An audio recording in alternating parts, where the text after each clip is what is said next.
Welcome back to the Hollywood Actor's Guide to Surviving the Film and Television Industry. This is your host, Jennifer Lynn Warren. I've got two quotes to start you off with today. The first one is from Scott Adams. He says, "Nothing defines humans better than their willingness to do irrational things in the pursuit of phenomenally unlikely payoffs. This is the principle behind lotteries, dating, and religion."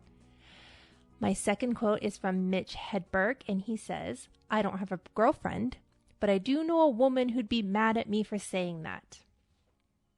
Guys, I find that there's like this really strong analogy between being in the industry and being in a relationship. A casting director even once said to me that your slate is like your Tinder profile. If I don't like your slate, they said, I'm not going to swipe right to watch your audition.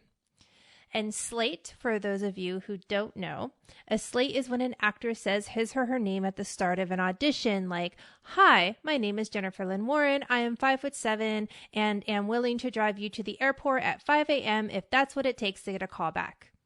Don't say that second part, just your name and use your height is what they actually want. But the industry, it's like the worst boyfriend I've ever had. I mean, the industry is abusive, condescending. They'll ignore you more often than not, and yet you do anything to be in a relationship with them, no matter how often they would rather go out with Amy Adams over you. Just saying.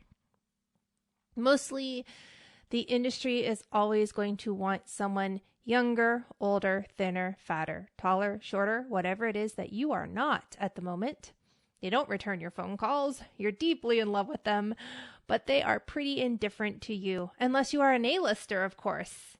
But even then, your time can run short. The last thing you could ever expect from them is intimacy and emotional support.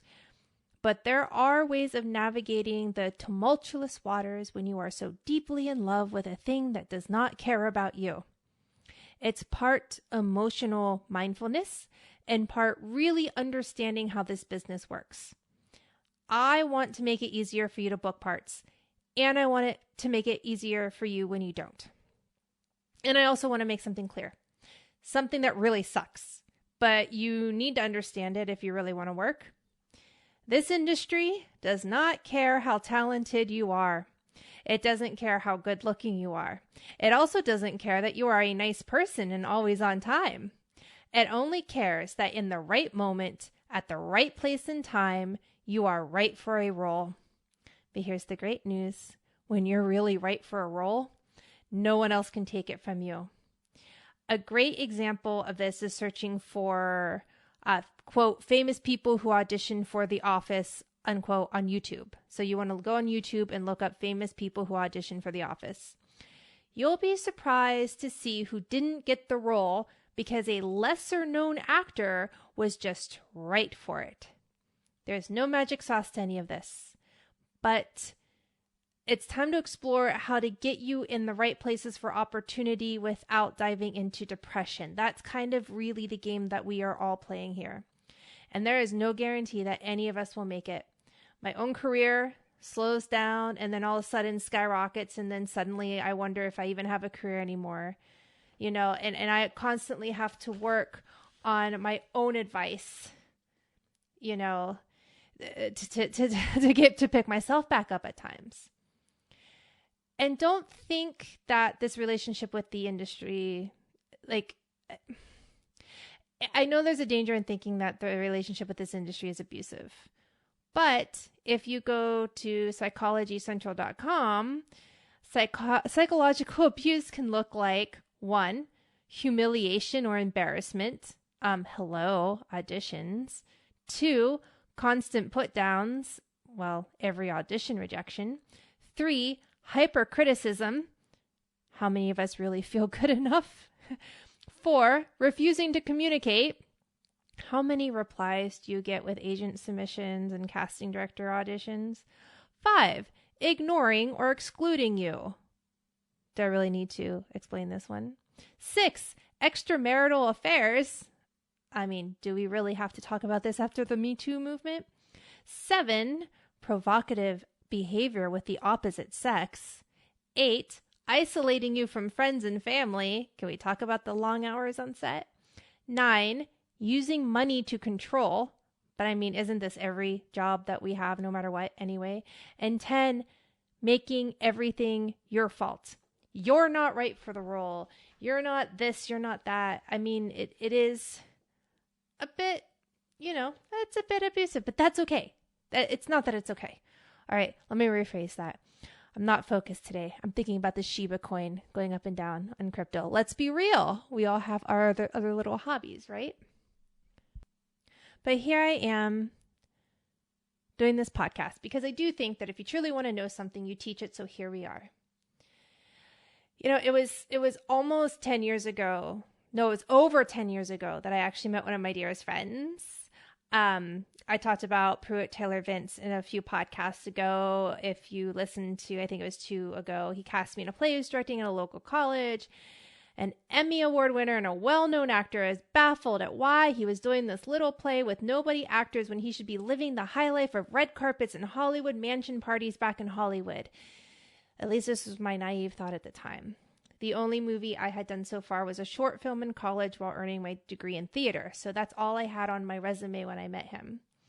One evening we got together and we were watching the animated movie Cars together. He's a big car fan and I thought he'd find it funny, and I was right. He loved it.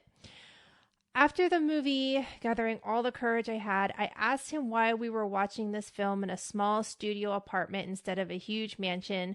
What about fame, the Emmy he had, the residuals he should be getting, and his 100+ all recognizable credits, and the fact that he's so well known? It was then that he walked me through how expensive it was to be a working actor. I was always taught how even though his credits seemed miles long, there were very large gaps where he had not been able to find work at all, which ate away his savings. In fact, when he met, he was having another dry spell. Every famous or partly famous actor I've met has had this same story, and it's important to know that this is the norm and that we should prepare ourselves for it. After learning the details of my new friend and find out he wasn't getting auditions anymore, I made it my personal mission to get this talented man back into the audition rooms and on the big screen. I knew all of the casting directors local in Louisiana at the time, and I started making phone calls to get him into rooms, and it worked. I mean, of course it worked. We had an Emmy Award-winning actor in Louisiana, and the casting directors didn't know it because his Los Angeles agents weren't going to work him in the local hire market. Yet to this day, he jokes that I'm his other manager and life coach. So not only was he booking again, but I got him to change the way he thought about the industry with a more positive paradigm shift. And then I began to book my own work with what I learned, which is why you should always help those around you in this industry without wanting anything in return, because you don't know how you're going to receive the benefits from the things that you give, right? So my hope is to share everything I have with you, and who knows how that will be returned to me. So let's go back to this relationship you've decided to be in with the industry. There's an amazing article on cracked.com you should read. It's titled 6 Harsh Truths That Will Make You a Better Person by David Wong. Seriously, it's really powerful. Pause here, check it out. I won't mind unless you're driving, but I guess you could pull over. Just know that the film industry is the patient and you're the nice guy on the street. Trust me, it'll make more sense when you read it. So many of you want to get metaphorically married without going on the first date. No wonder the love of your life won't return your phone calls. Maybe you're not the one in an abusive relationship. Maybe the industry is in one with untrained artists who think everything should be handed to them without bothering to court them first. Okay, harsh, I know. But the sad truth is, it's hard all around. The beautiful truth is, you can learn to be a Casanova and get into a few doors. It's not all talent and being a nice person that will get you the audition. It's all the interesting things about you. It's the things that make the unconventional attractive that will pique their interest. It's recognizing these things and finding self-love that will keep you happy. Now, there is something to be said for a good dose of ego. Half of what they are looking for in an audition is the confidence to do the work. They are terrified you'll show up on set and freeze like a deer caught in headlights. Talent alone won't make them trust you. Seeing that you've booked work, have had the training, and come into the room prepared will. If you're in a relationship with someone, this also works with your close friends, ask them what makes you interesting. See what made your partner attracted to you. It's not just looks that make someone charismatic. It's these odd traits that may clue you in on some of the special traits that help your ability to be cast and separate you from the crowd. Why do your friends love you? Use these to your advantage, but also know you're not for everyone, just like every audition is not going to be right for you. So go on, ask them, and write down the answers whether you agree or not, because they might just be little windows into why you are or are not booking. And that's it. That's all I have for you at the moment. Break a leg out there. Remember, you are not alone.